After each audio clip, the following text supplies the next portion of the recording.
this is a random night. I have no systematic teaching. It's just random thoughts. But I'm going to try to give you some takeaways today, at the very least, other than just me. Okay, so on this, I noticed this, and I don't know what to make of this, but it says upoisis safto idolon, idolon. Ude pantos homoion, goodness. Homooma. So that likeness, it's homoona is where we get homoousios from, but this is homoioma. Do you see that iota right there? Homoioma, that's likeness versus same. Homoousios versus homoiousios. This is where the word comes in. So you can see, if I don't know if you see it, this means likeness, and this idolon, idol. So you shall not make for yourselves an idol, nor any likeness.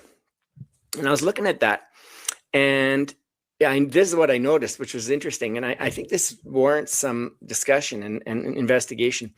In Hebrew, you have this word carved. But in the Greek Old Testament, the word carved is not here. And so I'm kind of wondering about that, because I think this is very interesting. Now, most of our Bibles that we get in our bookstores come with this, are based on the Masoretic text, not unless you have an Orthodox Study Bible or Bibles that are based on the Greek. But sometimes these differences say something. Anyway, I was just looking at that today. But what I don't see is the word icon. And that's what I kind of wanted. Icon meaning image. So we have idol and likeness, but we don't have the word image. We have the word image in Genesis. But there's no word image in this specific commandment. And so I thought, hello, Octavian, and the rest of you who've come on. Welcome. Oh, it says, hey, Father Ron, I cited Jeremiah 31:15 in conjunction with the burial of Rachel in Genesis as a proof text that asking the intercession of the dead is pre-Christian practice. Jeremiah 31:15. I'll just have a quick look while we're on the topic. Where's my thing? Jeremiah 31:15. I mean, I was looking at other places, Jeremiah, for other reasons today, but let's have a look and see. Jeremiah 31:15 says, and I quote, "Thus says the Lord, a voice is heard in Ramah, lamentation and bitter weeping. Rachel is weeping for her children. She refused to be comforted for her children because they are not." So let me go back to what you said. With the burial of Rachel in Genesis. Oh, and I'd have to see the other one in Genesis. So if you could give me that text, that would be good. Anyway, I'm just kind of wondering about what I'll give you my thought process, but I haven't fleshed it out yet. But the Protestant objection to us using images is, well, that's their objection. But then, and again, because Christ in Colossians is called the image of the invisible God, well, if they worship Christ, who is an image of God, and so you have to put your mindset into, first century Judaism, and then the consequent Christianity that came from that because of Christ's coming and dying on the cross for us.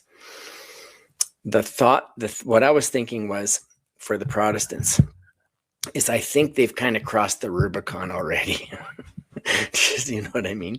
I think they actually have, because if there's this, and again, I haven't fleshed this out, if there's an expressed commandment against the worship of images, I know it's a stretch, but therefore that means that the Christians are saying that we should, that Christ is the image of God, which it does say that, and we worship that. And if they agree with that, if Protestants agree with that we worship Christ as being the image of God, the invisible God, which cannot be imaged technically, well, then they've crossed the Rubicon. They're already there. They're already in trouble because they claim we're in trouble, but I'm going to throw it back at them and say, well, you're in trouble too. So anyway, because, and why are they in trouble? Because you are, by becoming a Christian, you are saying that this man, Jesus, is the Son of God. He is the image of God.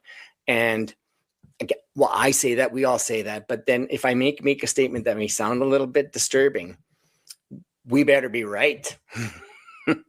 And I know that sounds weird, but if we're not right, we're in deep trouble. So if we're going all in, we're all Christians, we're going all in, right?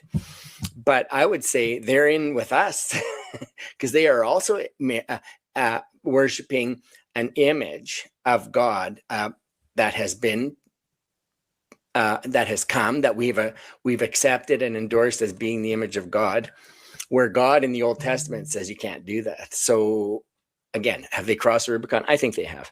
So anyway, just a beginning of a thought process. I have to flesh it out, so don't take me too serious. Genesis 48:7. Thank you so much. Real quick. Genesis 48:7. Way down there, way down in these chapters of 48:7.